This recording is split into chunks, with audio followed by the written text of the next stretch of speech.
இது வந்து பார்த்திங்கன்னா, தைப்பூசத்தன்னைக்கு சாயங்காலமா எடுத்த ஒரு மினி விளாக் தான்.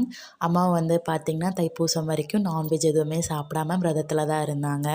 ஸோ ஃபஸ்ட்டு வந்து பார்த்திங்கன்னா, வீட்ல வந்து சாமி கும்பிட்டுட்டு, அதுக்கப்புறமா கோயிலுக்கு வந்து போய்க்கலான்ட்டு வீட்ல வந்து ஃபஸ்ட்டு பொங்கல் வச்சுட்ருந்தாங்க. ஸோ பொங்கல் வந்து பொங்குறதுக்குள்ளேயும் அரிசி, பருப்பு, மண்டை வெல்லமெல்லாம் வந்து பார்த்திங்கன்னா, உடைச்சு எல்லாமே ரெடி பண்ணி வச்சுட்டாங்க. அதெல்லாம் ரெடி பண்ணுறதுக்குள்ளேயும் பொங்கல் வந்து பார்த்திங்கன்னா, பொங்கியாச்சு.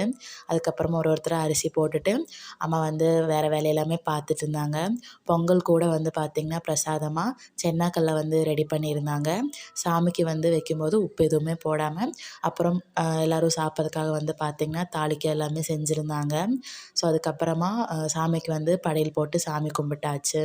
அம்மாவுக்கு வந்து பழனி எல்லாம் போய் தைப்பூசத்தன்னைக்கு முருகரை பார்க்கணுன்னு ஆசை இருந்துச்சு. ஆனா அங்கேயே வந்து பார்த்திங்கன்னா, வேறு லெவல் கூட்டமா இருந்துச்சு. ஸோ அதனால வீட்டிலேயே சாமி கும்பிட்டு அம்மாவோட விரதத்த வந்து சிம்பிளா முடிச்சுட்டாங்க.